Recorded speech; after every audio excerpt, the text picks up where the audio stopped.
Hello, everyone, and welcome to the TAPED podcast, the most yummy podcast in the world. My name is Miho, and I'm here with my co-host, Michael. I'm going to puke after you said that. Yummy Yum. Oh, please stop. Right, so this week we're going to be doing 3 new albums, 1 classic, our usual format. And do you want to announce the albums? Yep, we are going to be doing Changes by Justin Bieber. The Slow Rush by Tame Impala. Brave Faces Everyone by Spanish Love Songs. And Mezzanine by Massive Attack. There's no random piano noises because where's Louis? Louis is dead. We don't know where he is. Can we get a moment of silence for Louis, please? No. There we go. Okay. So which one do you want to start off with? I feel like we should get the Justin Bieber album over and done with. Okay, fine. Let all my hate and anger out on this fucking album. Because, oh my god. Ugh, not ready. I have this written down as if someone, unless there's probably like 2 people out there that don't know who Justin Bieber is. Lucky cunts. Lucky bastards. Justin Bieber is a singer-songwriter from London, Ontario, Canada. And I don't have to explain anything else, do I? If you've been around the studio album. If you've been around the late 2000s and the early 2010s, you definitely know who he is. If you have fucking internet, you know who he is. Yes. So yeah. Track 1. Changes. Is that the first track? Hold on. No, change. I'm saying like Changes. Let's go. Oh, okay. All right. Woo! Track 1 isn't it All Around Me? My note's correct. Yeah. To be honest, this track was actually decent enough. It was like vocally, I thought it was very good, and you know what, the production was pretty nice. It was a decent like opener to the album. And I'd go as far as to say this is the best track on the album. I didn't really like it that much. I thought the instrumental on this was like so airy that it almost didn't even exist. You're starting to sound like Louis now. Airy. Does he say that? Yes. He said it for the whole That Deacon run, remember? Oh, fuck. Oh, no. Anyways, the vocals are okay. I just think they're mixed like shit, and the song as a whole is awfully generic to me. Understandable. I gave it a 3. Ooh, I gave it a 7. Oh, Jesus. Yeah. Habitual.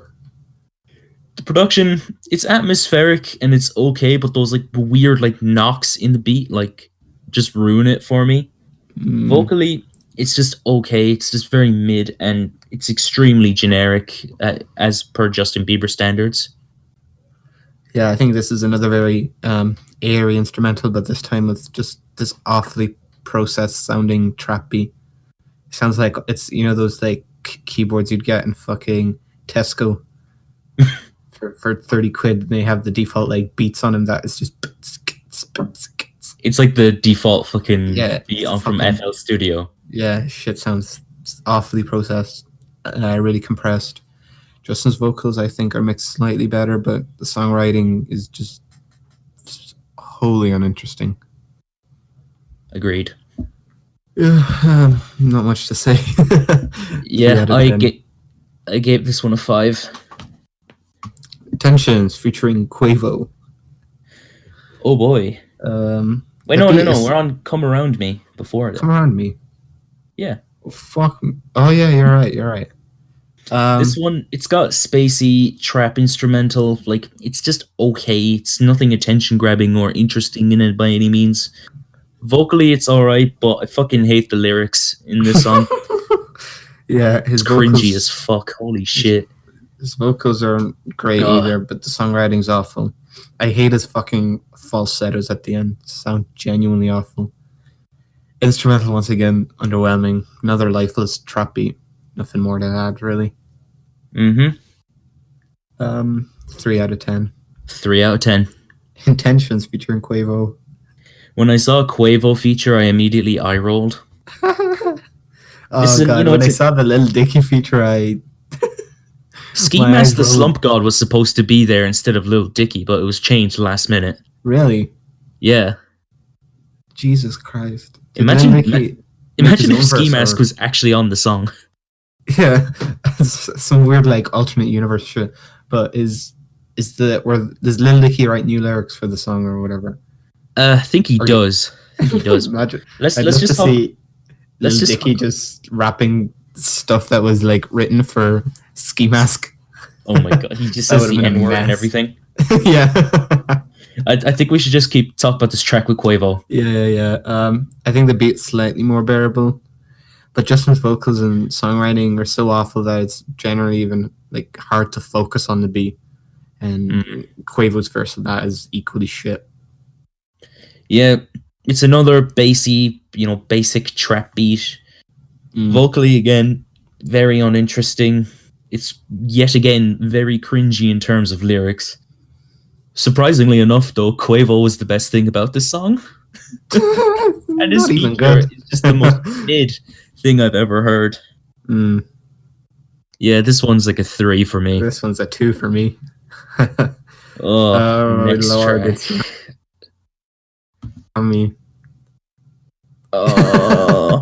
This song is absolutely disgusting. Yummy is one of the most disgusting songs I have heard. I didn't want to check out the single when it came out because I heard it was absolutely terrible. So first time hearing it, like, was from the context of this album. That hook is fucking awful. I absolutely hate it. Oh my god, fucking. The beat is just very generic as well. The lyrics are just so uninspired and absolutely fucking cringe as well. Like, what was he thinking when he made this song? This is just basically made for fucking, like, IG thoughts. That's all it was made for. No, right, the beat's completely shit and lifeless. It sounds like something that fucking Drake would have thrown in the fucking abortion bin off of Views. Oh god. Justin's vocal delivery is unbearably bad. The shit overly repetitive, brainless chorus, just I can't believe cannot believe this thing came out. I would say this is the last time I remember like a radio hit just irritating me this bad and being this awful to me was that Chainsmokers Coldplay song. Something just like this. Oh god. I think this is that song. Yeah, I haven't felt this way about a song since then. This song is just a barren waste of absolute dog shit. God fucking bless Roddy Ricch for taking number 1 away from this piece of garbage. By the way, everyone stream The Box. Yes, still, but like I can't. If this got number 1, I don't. I'd have. Christ. But to be fair, like I wouldn't be too surprised if it got number 1. It doesn't necessarily mean that it's a good song, I guess. Then you just even like we streamed it, I bet, when it came out. Like I did, it would have still probably. Shout outs to Roddy Ricch, though. By the way, shout outs to Roddy Ricch. Yummy 0. I don't want to give it a 0. I want to save that for something that wants me. I've actually got a fair few zeros on this album. I'm giving it a 1, but that's usually going to be my lowest rating. Okay, next track is available. It's available on Spotify. Please stream it overnight on repeat. Oh, God. Vocally, again, this track is extremely bland. Instrumentally, again, it's extremely bland. It's just generic pop. And the lyrics, like, he just comes off as really controlling in this. Like, dude, drum samples and beats sound so fucking awful that they make me want to Van Gogh my fucking ears off. Chorus is just equally shit. Lyrically shit as well. Nobody's surprised. Like, it's just controlling relationship cringe. It's absolutely fucked. Fucking awful. 2. Yeah. Forever featuring Post Malone and Clever. Dude, possibly the worst instrumental on this, in my opinion. It sounds like a royalty-free beat someone with like 1 week of experience with Fruity Loops Studio made. Hey, we just pause for a sec? Yeah.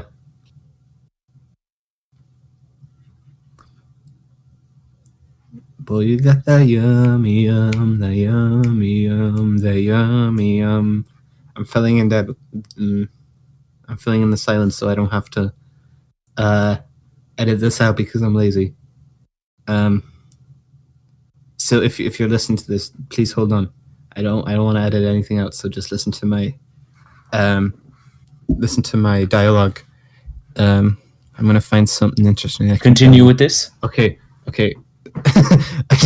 I don't want to edit out, so I just kept talking to them about random shit. Sorry. Forever Young? Yeah. Fucking awful instrumental. It sounds like just a fucking royalty-free trap beat.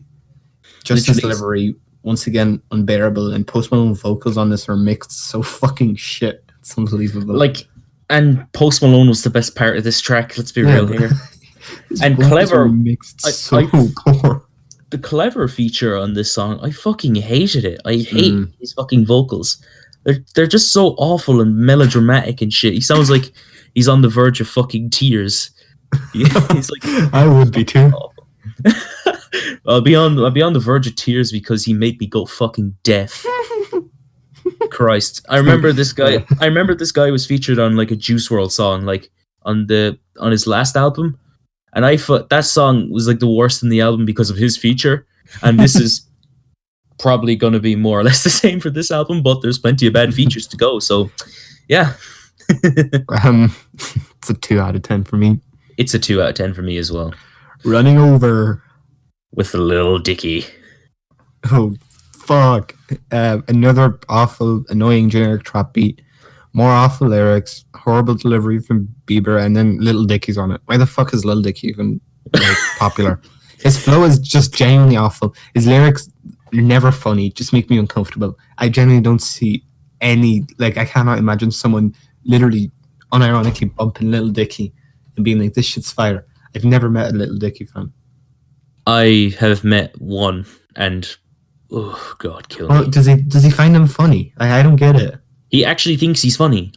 Then I guess that makes sense if you have that sort of fucking 2-year-old humor. The beat on this, it's bassy again, but it's just bland. Vocally, it's very samey and very boring from Bieber.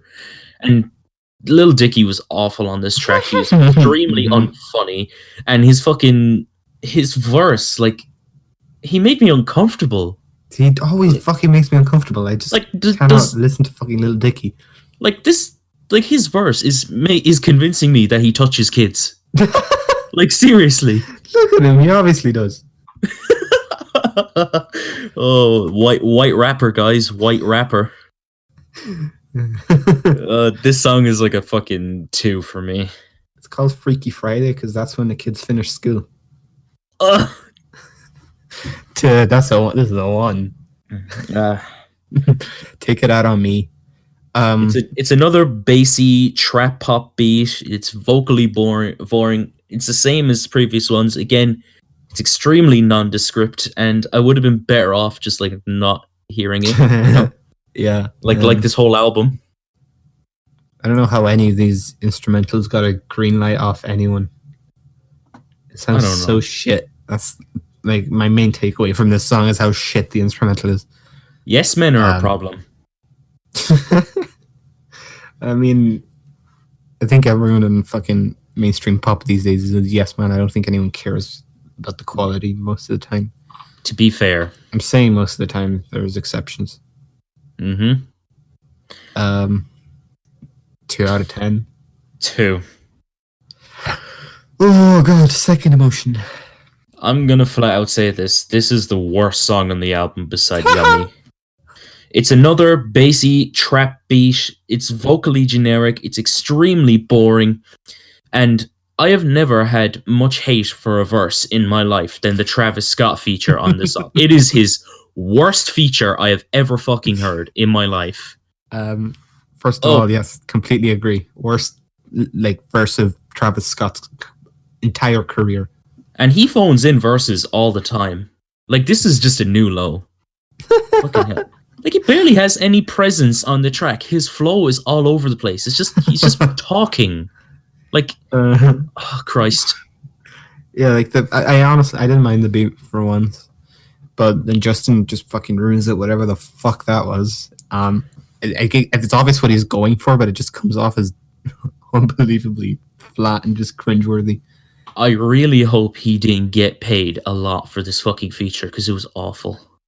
To be fucking honestly, I'd give him the money. He has to have his name on this shit. I mean, he has enough money as it is, so yeah. He's fucking Kylie Jenner. Yeah, exactly. I mean, come on, he's a big enough artist as it is. Yeah. Yeah. I'm not saying they need more money. Obviously not. That's why I'm saying he shouldn't have got paid for this verse, because it was terrible. No, let's take it back. He shouldn't have agreed to do this verse. He shouldn't have done it, period. Straight up. It's just straight up! I gave that a 3 just because I kind of enjoyed the instrumental. Straight up! Okay, Travis Scott ad-libs done. 0. 0. Get me. Oh my god. Get me a fucking gun. Another crap beat. More shit lyrics.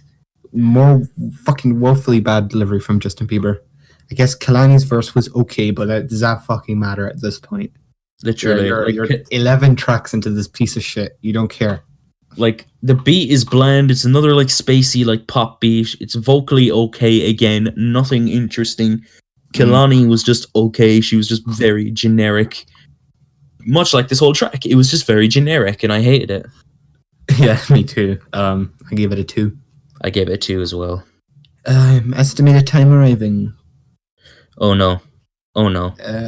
Instrumental attempts to be this kind of seductive rock ballad kind of thing, but just ends up being absolute fucking cringe. I literally, my notes for the like guitar like thing on it is stop, oh god, please stop. And I wrote down for the lyrics section, cringe, get me a fucking gun. I think that explains enough. I gave it a 2. I gave it a 0. Changes. Dude, what's the next track? Changes. Dude, the fucking acoustic instrumental on this track was definitely fucking performed by Mr. Brandon, age 12, who's been taking guitar lessons for like almost 4 months now. and he plays Smoke on the Water on every acoustic at every guitar shop he goes to for hours straight. He learns the same song every day. All he knows is Smoke on the Water and Smells Like Teen Spirit. Oh my god. and Riptide.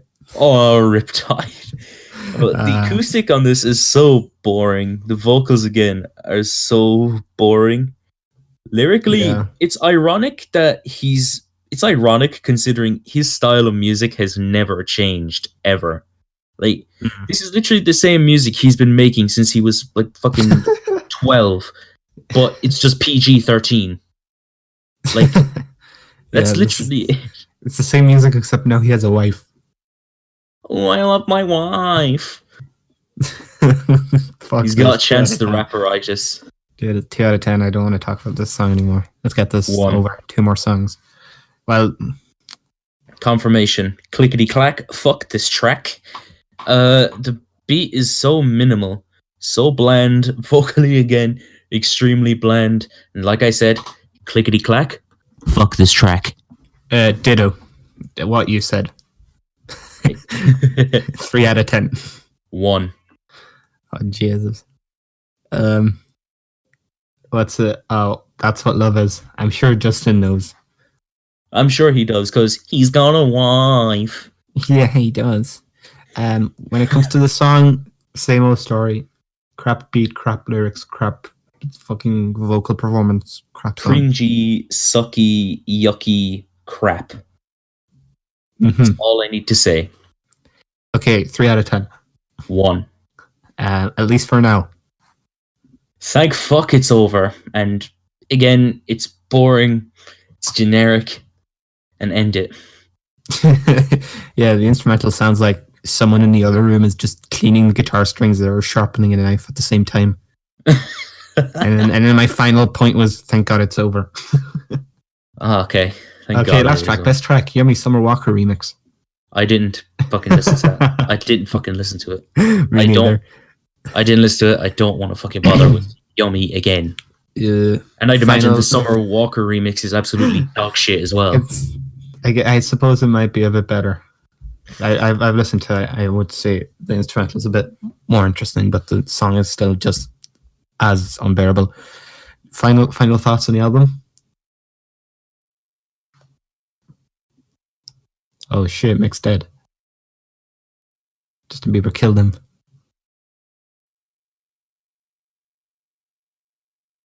Okay, guys, don't worry. Okay, this album is I did not like a single track on this album. Oh god, you cut out a lot. Wait, I did? Yeah, it was just 10 seconds of silence, and I was like, okay, Mick's yeah, I was wondering why you were saying that.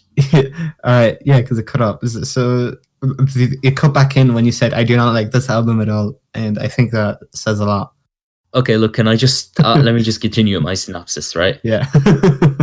This album is god awful. Front to back, it is an absolute horrendous cringe fest that is both boring and annoying.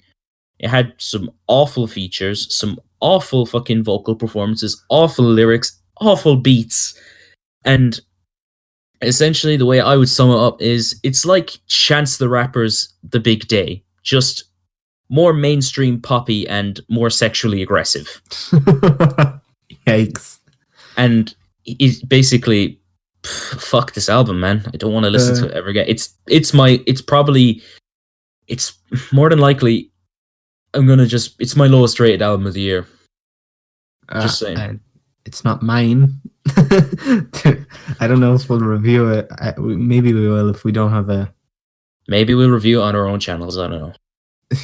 Yeah, we'll do a collab review. Honestly, I didn't think Purpose was the worst album ever. I think there were some genuinely interesting, catchy pop songs on there. Wait, Purpose? Yeah, there was some good songs on there. Some songs I enjoyed. But so I was at least a little bit optimistic with this album, but then I heard Yummy. And that all changed. I would still say that the rest of the album isn't as unbearable as that song, but it certainly isn't very far off. Yeah, as I said on Rate Your Music and Album of the Year, I think Justin probably thinks he's so sexy and seductive that he makes his wife listen to this during sex. Overall score? 2. 2 as well. Hey. Next album, I think we should go with the Slow Rush, Tame Impala. All right, sweet. I've been excited for this because I've recently gotten into Tame Impala's music. I went back and listened to all of their stuff from Inner Speaker to what was the other one again? Fuck it. That doesn't look good. Inner Speaker, Lonerism, and Currents. That's what it is. Yeah. So I was actually pretty excited that this was coming around the corner. So if you don't know, Tame Impala is a project that is run by Kevin Parker, Australian singer, songwriter, multi-instrumentalist, and he's been making music for a good decade now. Yeah, it's his 4th studio album. Yeah, under the Tame Impala project name, and I think we should just shut up and get into it. All right, first track, One More Year. I thought the vocal samples on this were really good. They were really psychedelic. Yeah.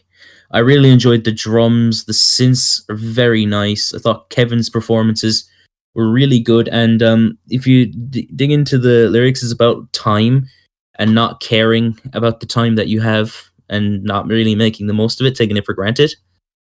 And that's like a whole theme through this record. It's time. Like the cover is literally like the sands of time. Once again, as you said, I'm loving the instrumental on this thing with all the vocal samples. I give it like this cool kind of ominous feeling. I think it's a quite unique kind of instrumental for Tame Impala. But still very much like what you'd expect from Tame Impala at the same time, especially when it comes to like the vocals, very faint, pleasant, reverbed. And overall, I think I would say this is probably my favorite track in the album right off the bat. Ooh, interesting. Yeah. Rating? I gave it an 8. I gave it a strong 8. Instant Destiny. Vocally, I thought it was very nice. It was catchy enough. Instrumentally, it was pretty decent, but I didn't think it was anything like great or anything like that. It was I don't know, a bit forgettable in some aspects, but honestly, I liked it for what it was and how it fit in with the album. Yeah, I think it's a more fun, upbeat kind of track. Overall, I thought it was mixed and produced very well. I love just the use of reverb again on the vocals here. Work very well with the overall theme of the track. And I think it's just a nice psychedelic pop song at the end of the day. Exactly. I gave it a 7. I gave it a light 8. Borderline. I really like this track. I love how like groovy it is.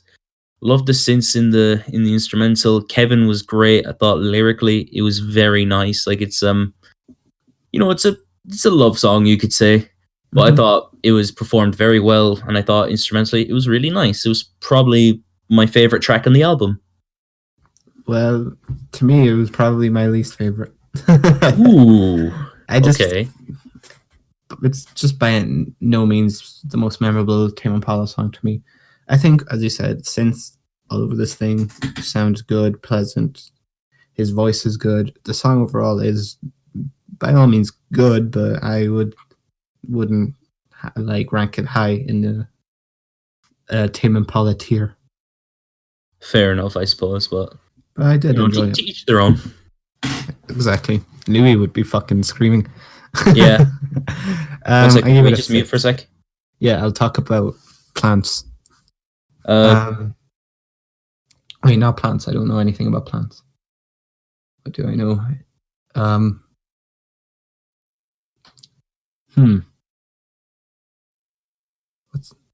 What's my field of expertise? I would say music, but that's what this podcast is. We're already talking about music. I like football. Football's good. Soccer for you Americans. If you guys like football, tell me what team you support. Huh? How about that? I'm a Liverpool fan myself. It's been a hard 30 years with no league titles, and we're going to win one this year, so I'm delighted. I would like to know how your favorite team is doing if you're listening to this. I'm genuinely curious. Even if you're a Man United fan or a Man City fan, you're welcome to this podcast. I respect your choice of team. And yeah. What else do I like? I like just monkeys and apes in general. I think they're probably my favorite type of animal. And I just find it fascinating how close they are to humans. And sometimes when when I watch videos of orangutans and stuff, how much in a way they resemble humans. Sometimes even their facial expressions and just the general way they carry themselves, I think, is very human. What are you talking about? I'm trying to talk about something interesting. So, okay, let's move on. Thanks for coming to my TED Talk. All right. All right. Borderline, I gave a 9. Oh, fuck, I gave it a 6. Yeah. Bro. Next track, Posthumous Forgiveness. I love that. I love that faint organ in the background. I really like the guitars. I thought that the drums were really good. I thought they were very layered, and I love that guitar solo as well. And Kevin was absolutely fantastic. And the song is about forgiveness. I think it's about his father. Not too sure. I don't know the lore. Well, apparently, it's about his father who I think he wasn't really there for him, or something like that. Oh, I see. And I think so. It's the opposite of Answer by Tyler. Exactly. Actually, that's a really good song. I love that song. Yeah, it's one of my favorite pre-Flower Boy. Probably my favorite pre-Flower Boy Tyler song. Probably. There's some bops beforehand, but Mm-hmm. Overall I thought it was a decent track. The biggest standout for me were the synths. throughout the song. I think the vocals also were great during the chorus. I just don't like the verses didn't really grasp my attention as much. And I think I prefer the song, like the second part of the song, after it sort of quiets down and then comes back up. I thought that was probably my other favorite part of the track. I gave it a 9. I gave it a 7. Breathe Deeper. This is probably one of my least favorite tracks in the album. That's my second favorite track. Bruh. that's a bruh moment. Nah, bruh. I thought it had a very nice atmosphere. I like the synths on this track. I thought Kevin was pretty decent, but I don't know. I found it a slight bit forgettable. I thought it was the opposite. I just love the whole melody of the track. It's so catchy to me. Once again, instrumentally solid throughout. Kevin's great on this track. The synths sound fantastic, I think. And yeah, it's a certified Meow Bop. Of course. I gave it an 8. Gave it a 7. Tomorrow's Dust. I thought this was a pretty good track. I liked Kevin's performance. He was very good on this. And I really like this like slow build up in the track, and then you just get a great result you get a great payoff at the end of it. I thought it was really good. I really enjoyed it. Yeah, it's more of a kind of acoustic driven track. But like other than that, I think it's pretty by the numbers for Tame Impala. I think it is good throughout. But I do think it's far from the most interesting. Mm-hmm. I gave it a 6. I gave it an 8. Ooh, on track. I really enjoyed the instrumental on this one. I like how minimal it was, and it was actually very good for how minimal it was. Vocally, I thought was really good, and lyrically, I thought was pretty good as well. It was probably another enjoyable track for me. It was probably like, say, about top 5 on this album for me. Yeah, I love the instrumental. It's just nice and cloudy and kind of reverb covered. I like how it starts off with these synths that kind of float around the vocal, and then when the vocals kick in, like the song kind of clicks into place, and it sounds amazing. I gave this track a 8. I also gave it an 8. Woo! Lost in Yesterday. This is another one of my favorite tracks in the album. Thought the bass was really good on this. I really loved the bass on that. The synths were really good as well. They were well put together. Vocally, Kevin was good on this as well, as I'd always expect from Kevin. It's definitely one of my favorite tracks in the album, I would say.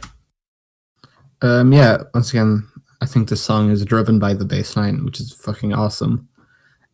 Drums also very solid, match the bass line very well. I think it's a very fun and catchy track, much in Tame Impala's usual style. And the mixing on the vocal, I think, also is very notable, and how good it is on this track. Overall, great track, I think. Same here. I gave it a 9. I give it an 8. Is It True? I think this track is pretty good as well. It's very groovy. It has like this Daft Punk, Random Access Memories type vibe going on with like a mix of electronics and like 70s type instrumentation.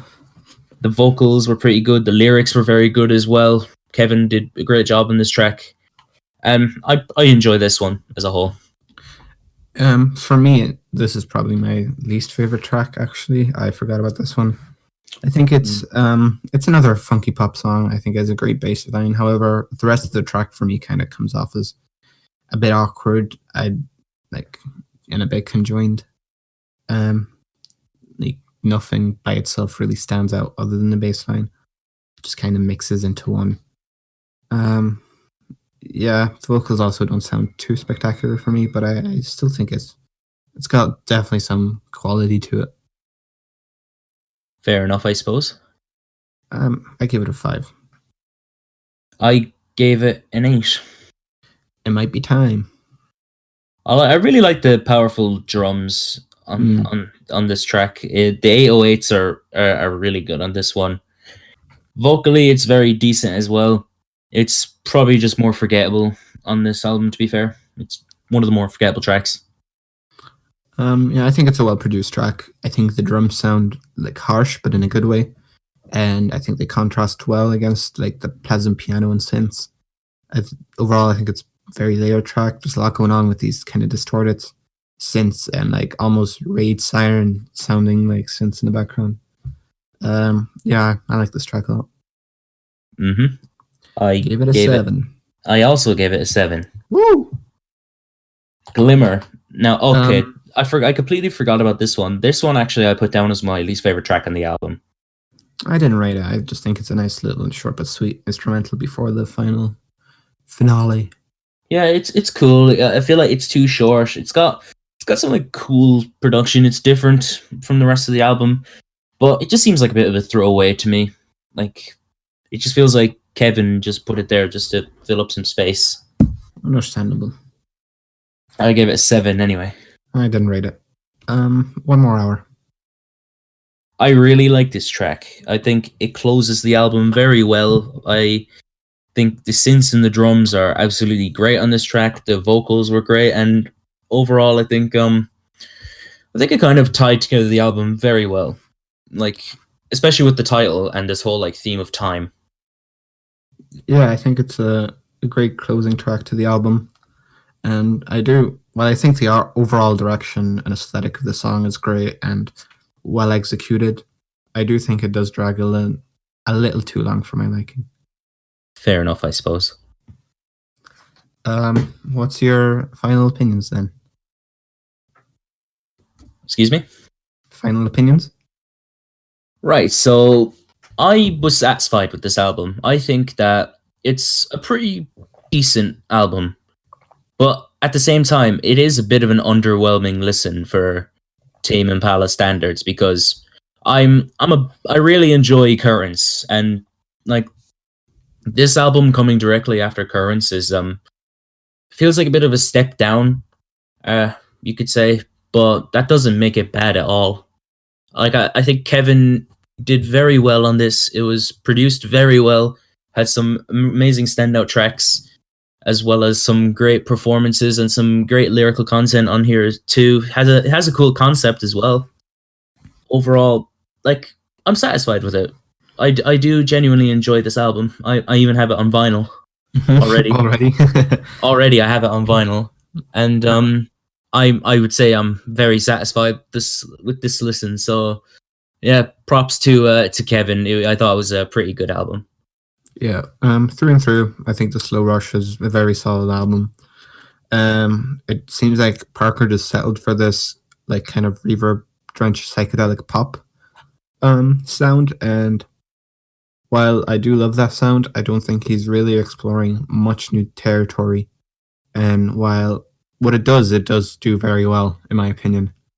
At the end, like when the album finished, when the curtains closed, I just kind of wish there was a little bit more there to satisfy that Tame Impala shaped hole in my heart that's been there for the last few years. But yeah, I definitely can't say I'm unsatisfied with this because I definitely am. All right. Final rating, I gave it an 8 out of 10. I gave it a light 7. Fair enough. Can we take a quick intermission, please? Yeah, fuck. Give me something to talk about though. Random fact. Okay. Random facts. I'm gonna quickly go over here to Reddit, guys. Sorry if you don't like the sound of typing, but it's gonna have to do. Random facts. There we go. r/facts. Okay. I won't give you guys any shit. I'll sort this by top all time. The cracking sound a bullwhip makes when properly wielded is in fact a small sonic boom. The end of the whip, known as the cracker, moves faster than the speed of sound, thus creating a sonic boom. The whip is probably the first human invention to break the sound barrier. The last day that all humans were living on the Earth together was November 2nd, 2000. Since then, there has always been someone living abroad on the International Space Station. This is the 19th anniversary. I am now going to proceed to take a drink of water.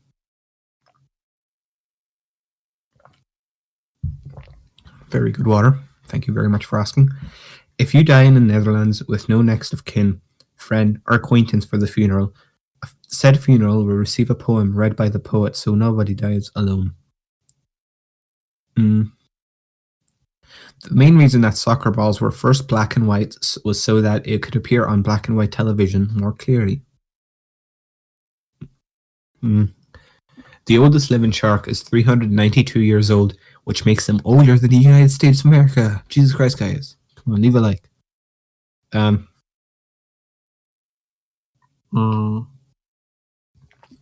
Canadians say sorry so much that a law was passed in 2009 declaring that an apology can't be used as evidence of admission to guilt.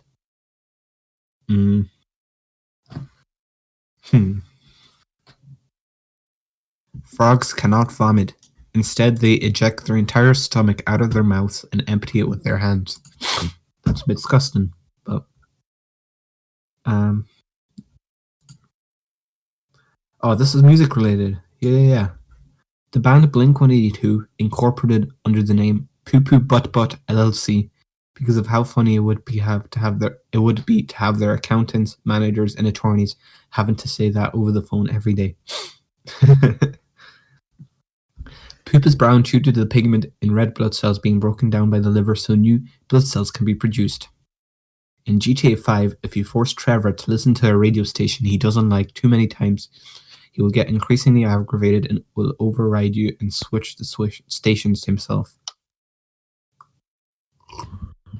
While Tupac was in jail, Jim Carrey wrote... Hi, I'm reading the fact from Reddit. That Blink-182 fact killed me. Wait, you were listening? Yeah, I left my notes down below. For fuck's sake, I'll be back. keep reading the big old facts. I'll be back. Oh, okay. Coca-Cola or Coke is the second most recognized English word after okay. While Tupac is in jail, Jim Carrey wrote him. Oh no, I think I read that. Oh shit. I don't remember. The longest bout of hiccups lasted nearly 68 years. Shame he couldn't hold it in for another year. Haha. Funny sex number 69. Haha. The Olympic rings are those specific colors because either blue, yellow, black, green, or red appears on every national flag around the world. Ah, I see. 7% of American adults think that chocolate milk comes from brown cow. That cannot be fucking true. I'm looking this up because there's no way that's fucking true. This can't be fucking true. It says here that 7% of Americans think that chocolate milk comes from brown cows. How fucking brain dead do you have to be? Can we talk about Spanish love songs? Yeah. Give your synopsis on the band. Spanish Love Songs are a pop punk / emo band from Los Angeles, California. They received critical acclaim with their 2018 album Schmaltz, and now they're back with their third studio album, Brave Faces Everyone. Thank you very much. The epic voice as well. Let's go. First track, Routine Pain. Routine Pain. The T-Pain. The lyrics, I thought they were very dark in the opening track. The vocals were really good as well.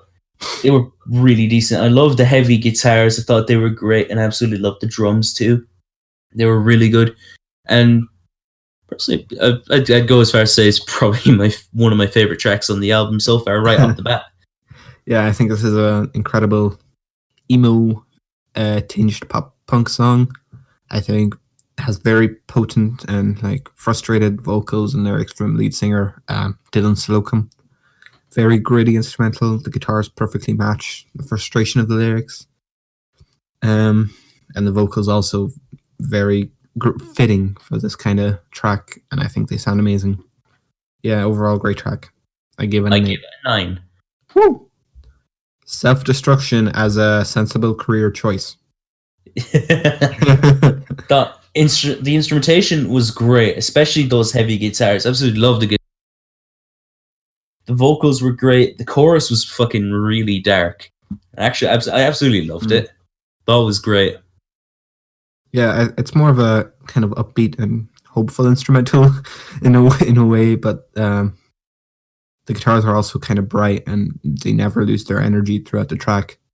But the vocals, on the other hand, and the lyrics, especially from Slocum, just more emotionally frustrated and angry and just like bleak. Although the chorus I think is great. It's kind of nice, catchy in a way. Sing along chorus as he adds a nice touch of optimism with the "It won't be this bleak forever" line. Yeah, exactly. I think it was a brilliant track and easily one of my favorites. Same here. 9 out of 10. 9 out of 10. Whoa, Generational Loss. Vocally, this track is very good, and it's very out there. Like his vocal style is pretty it's pretty out there, you could say. The lyrics again are pretty dark, and the instrumentation again. those zoomers again. The instrumentation again, it's extremely good.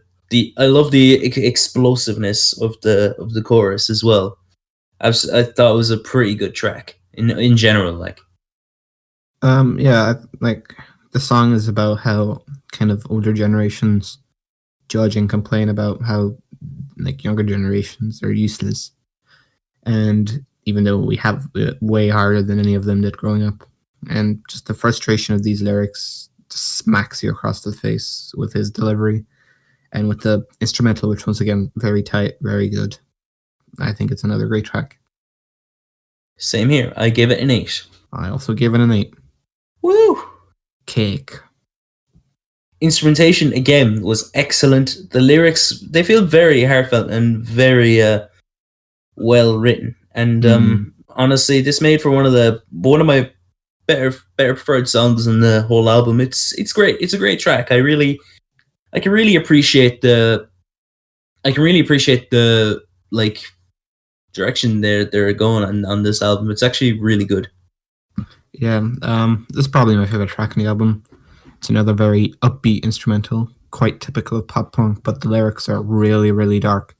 They seem to detail like a dysfunctional family and a father who's just resorting to drugs to try and find some sort of a routine to make his life less of a mess. So the last verse does reveal, I think, that the father ended up overdosing and dying. The lyrics on this are heart-wrenching, and the singer sounds like he's about to break, like especially on the bridge.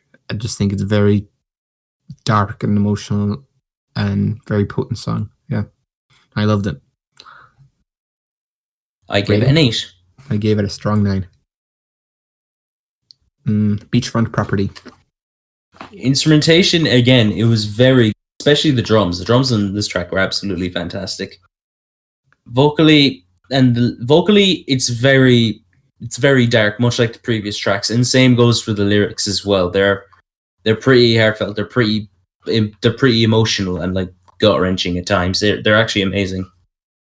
Well, another quite upbeat and bright instrumental at first. The lyrics from Slocum sound like hopeless almost.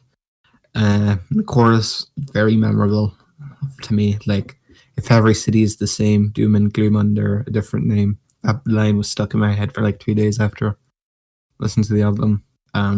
Drumming on this song, as you said, is amazing. As a whole, the instrumental is very great throughout, and it's another one of the highlights for me. I agree.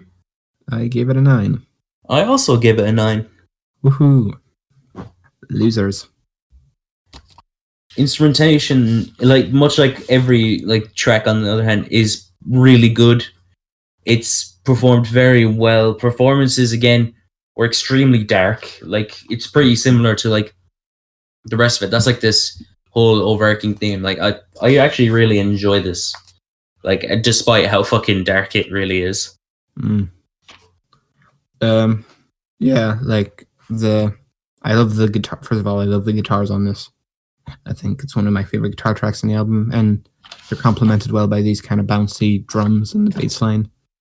Lyrics, once again, are very bleak, hopeless. The narrator doesn't see any use in trying because day-by-day life seems to just overwhelm him more and more, and not existing is starting to become the easier choice for him. Just, once again, dark track. A brilliant track, I think. Exactly. I gave that track an 8. I gave it an 8. Optimism as a radical life choice. Yeah. Pretty much similar to the previous tracks again. Like I'll probably be I'm repeating myself at this point.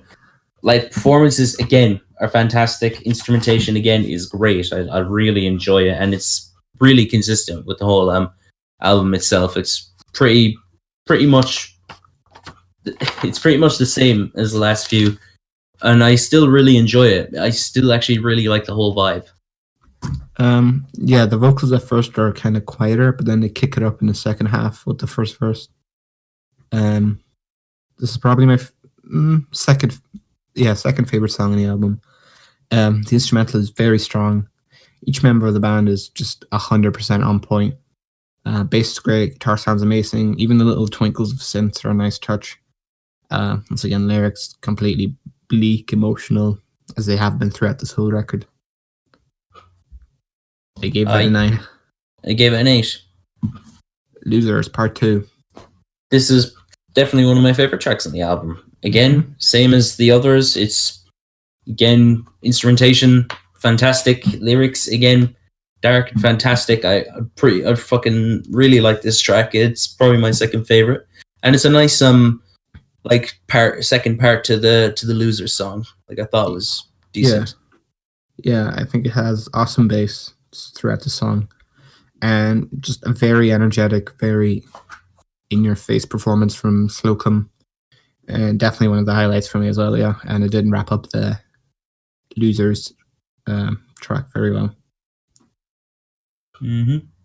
I give it a 9. Woo! It's a go. This one's more slower track, but the performances are very powerful, much like everything else. It's amazing. I really enjoyed this one, but it's not my favorite on the album, but it's still very good. I agree with what you said. The instrumental is more bleak and slow, kind of calms down the album after the after the last track and before the final one. Similar kind of to Tame Impala. It also had a kind of slower second last track. The vocals, however, do not slow down. They're just as potent, just as emotional, just as hard hitting as always.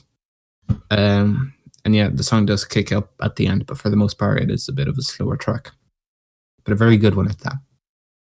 Of course, I give it an 8. I also gave it an 8. Okay, final track, Brave Faces Everyone. Title track. It's a great outro, great way to close the album. Similar to the rest of it, it stays very consistent with the whole instrumentation and like the bleakness of the lyrics. It's great. I love it as an outro to this whole song, and honestly, it's a great outro to a great album, I would say. Yeah, very strong final track. I think instrumentally might be one of my favorites. The drums and bass and guitar all over this song are just incredibly powerful, and they just shine all over the track. Slocum's vocals are as bleak and dark as ever, but the outro does show a little glimmer of hope, like to finish off the album. Yeah, agree. Final thoughts. Final thoughts on Brave Faces Everyone. I was surprisingly this exceeded my expectations because I didn't know what to expect going into it. I thought it was a great album. I really liked the lyricism on this one. It was dark. There was moments of pure bleakness, but at the same time, some glimmers of hope. The instrumentation was fantastic. I loved the guitars and the drums on this whole album. They were amazing, consistent, yet a tad bit one-dimensional, but that doesn't really affect my enjoyment of it that much. I could definitely say I'll definitely listen to it again sometime in the future, and at the moment it's probably up there as my favorite album of February and probably top 4 of the year so far for me. I agree with it. The last statement. It is my favorite album of February until something else fucking comes along in the last day, which is unlikely. We're past Friday, which is the release day. Well, so far I've listened to a bit today. So far, nothing has come out. Brave Faces Everyone. On Brave Faces Everyone, Spanish love songs. lead singer Dylan Slocum just does not shy away from letting his emotions out. These emotions just slap you across the face with just how powerful they are. And the whole album is clouded in a sense of just frustration, pain, and hopelessness, and anger that is, quite frankly, pretty hard to fake. And whether it be drug abuse, the struggles millennials and Gen Z have to face, just the overall monotony of life. Slocum puts everything that's on his mind toward with just explosive and obviously pained lyrics, which are backed by incredibly tight and solid instrumental performances from the rest of the band.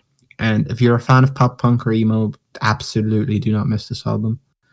Even if you don't necessarily care much for these genres, I would still recommend checking the album out. I think there's a lot on here that is well suited for people from all genre fan bases. I agree. Overall, this album for me is a decent 8. It's a decent 5. Decent 5. Decent 5. Oh my god. Decent 5. Unacceptable. Decent 8. I can't fucking talk sometimes. Okay, so before we go to the classic, what was your favorite project of the new releases? The new releases was Spanish Love Songs. Brave Faces Everyone. It's the same for me. Tame Impala was close, but I preferred Brave Faces Everyone. Yeah. I have this like list on my album of the year where I just any album that I deem worthy enough of being a must listen for 2020, I'll add them there. And the Dan Deacon album we reviewed a few weeks ago is on there, and I'm adding the Brave Faces one onto there. I thought it was brilliant. Also, check out Mihaw's review of the album itself. It's actually a very good review. In general, check out both of our channels. On here we're kind of more goofy or more light with the notes and stuff. We don't go into as much detail as we would probably be if we're doing a normal review. To dissect albums like in more detail, to talk about them more. How would I say this?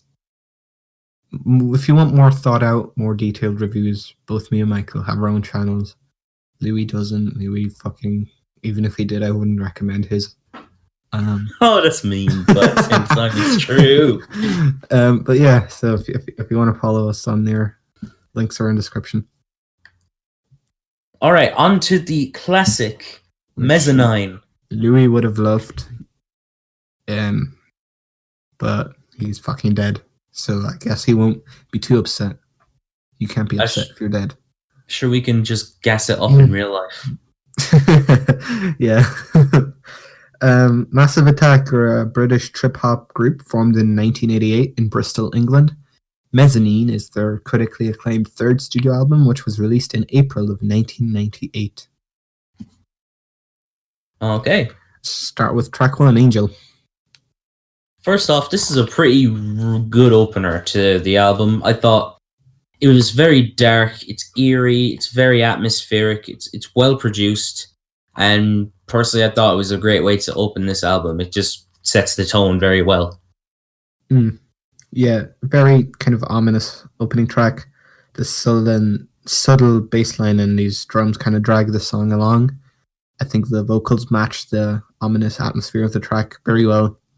I think the guitar on this track is a kind of a low-key highlight for me. Thought it sounded brilliant.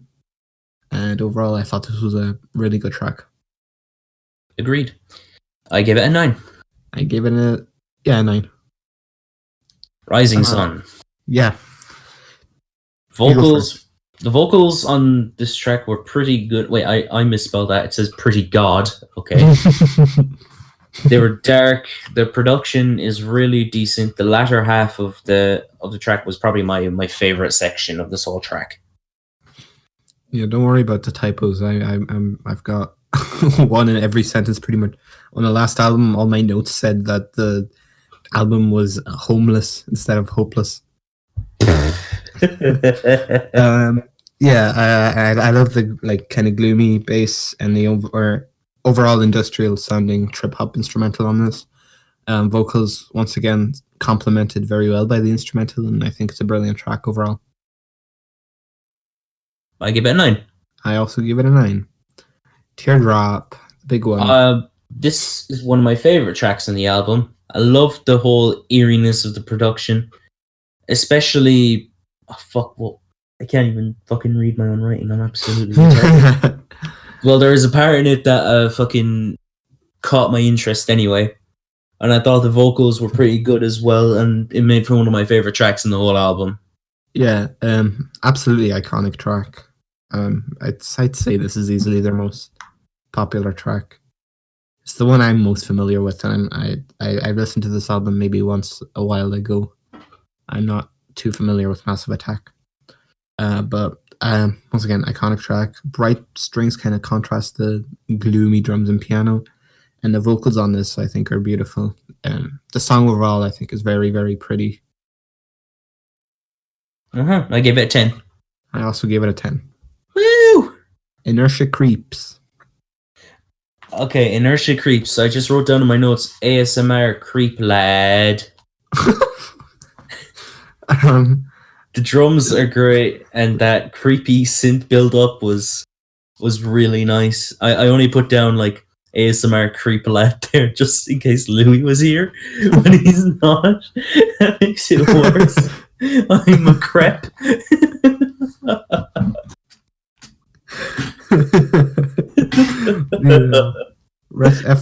F in comments for Louis. This is the second time we've done this in like 3 weeks. F in chat for Louis. F in chat for Louis. This is going to be a common thing. Yeah, I love the almost Middle Eastern kind of sounding instrumental in this. I love the drums, very powerful and pounding.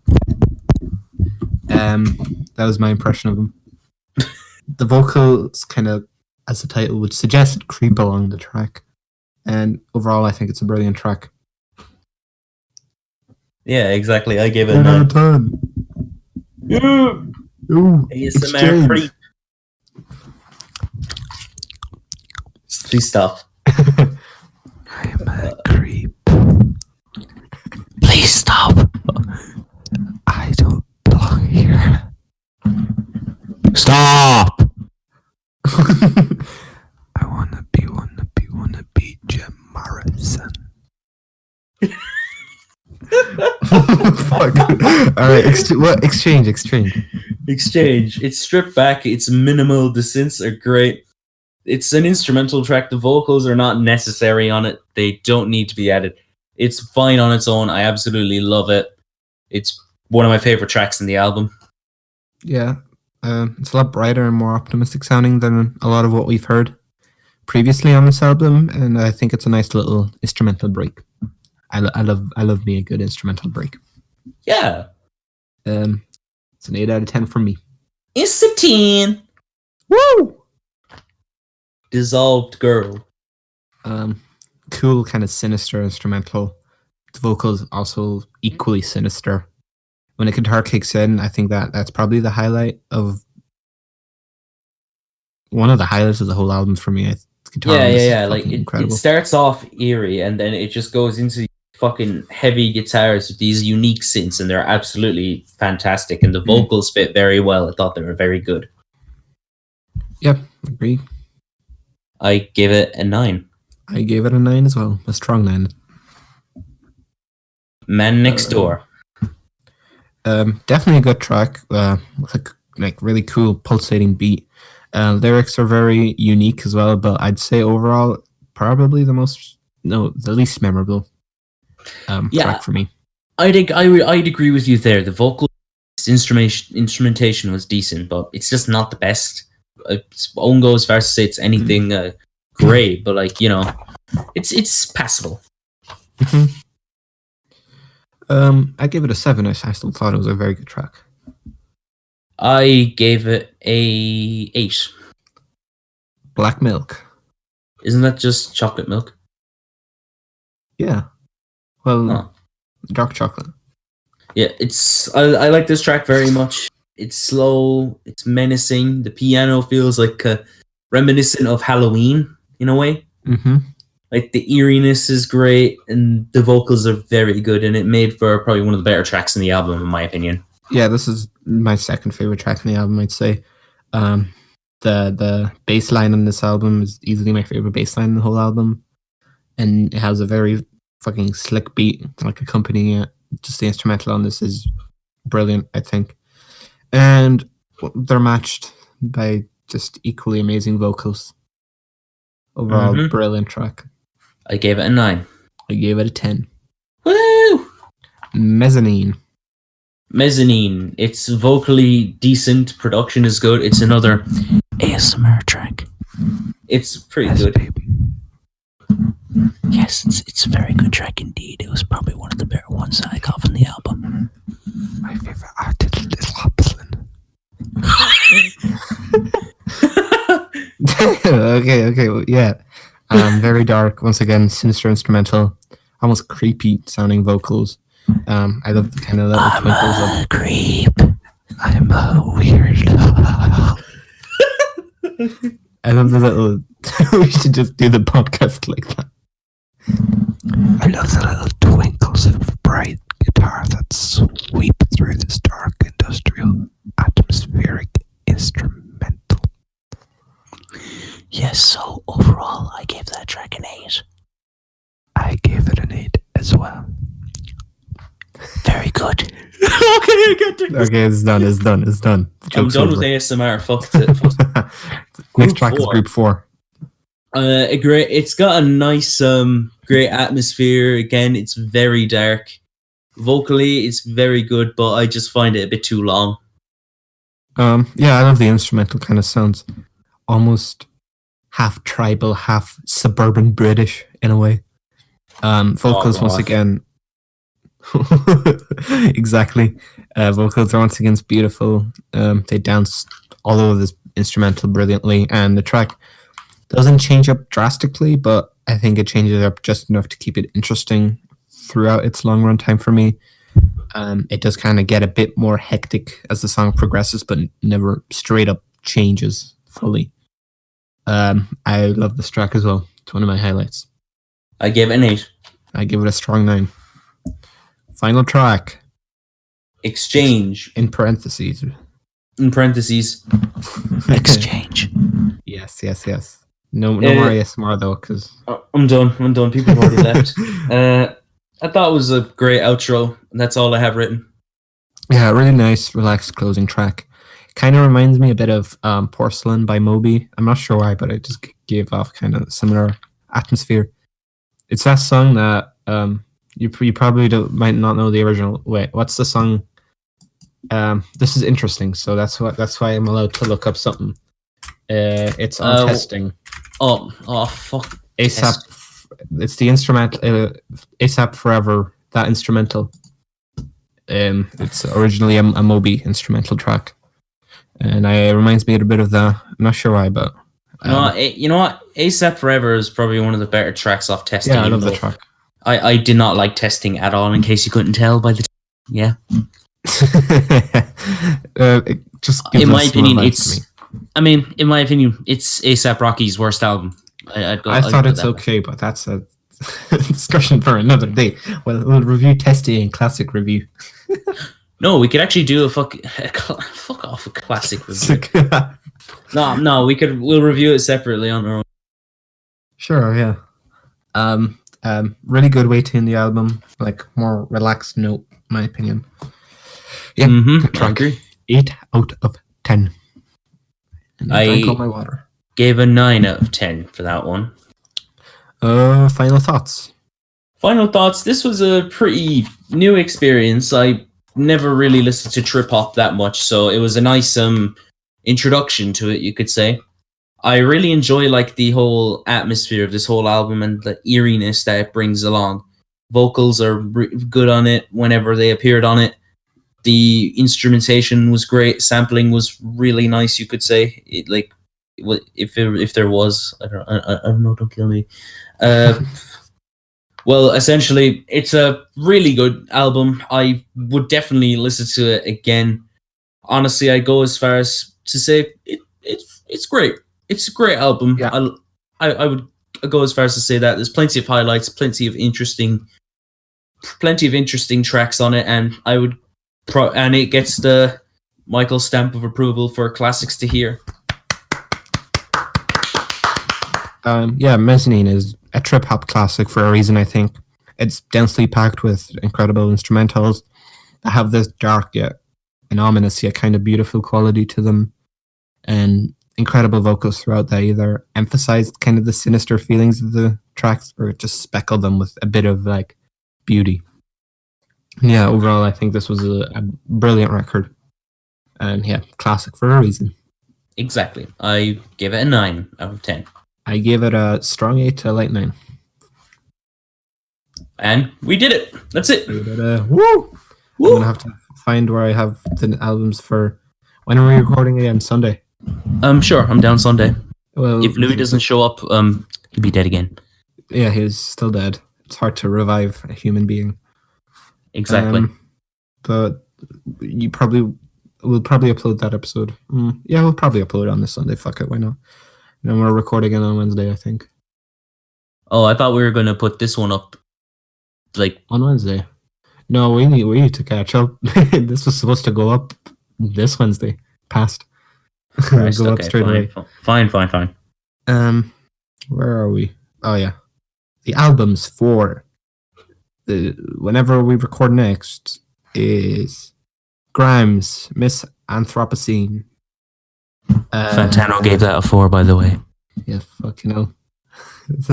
Everyone probably knows by now. It's probably in the news. BTS, Map of the Soul 7. Oh God, kill me. And wait. Oh, no, never. I thought I was looking at the fucking wrong ones. Against All Logic, 2017 to 2019.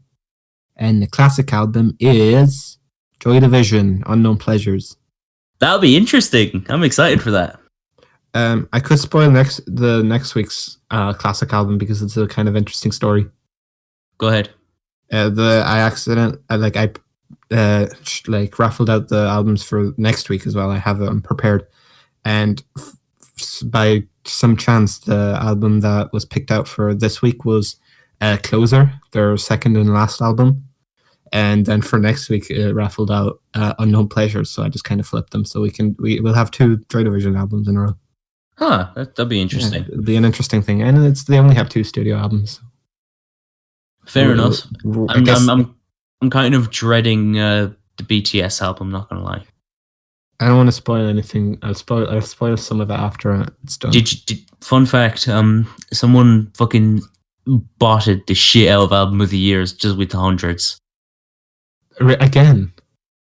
Yeah. And they're liking the bots' comments and shit like that. And there's like getting hundreds of likes and shit. It's weird. It's what happened with the last EP on Album of the Year. Like this is the main reason that I still think Rate Your Music is superior in almost every single way.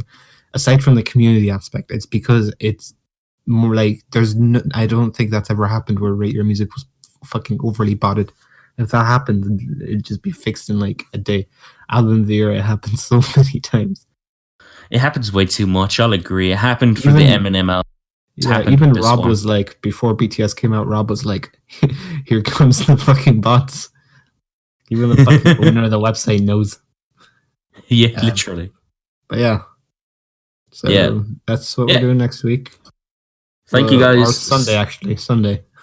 All right. Thank you guys so much for checking out today's episode of the Taped podcast.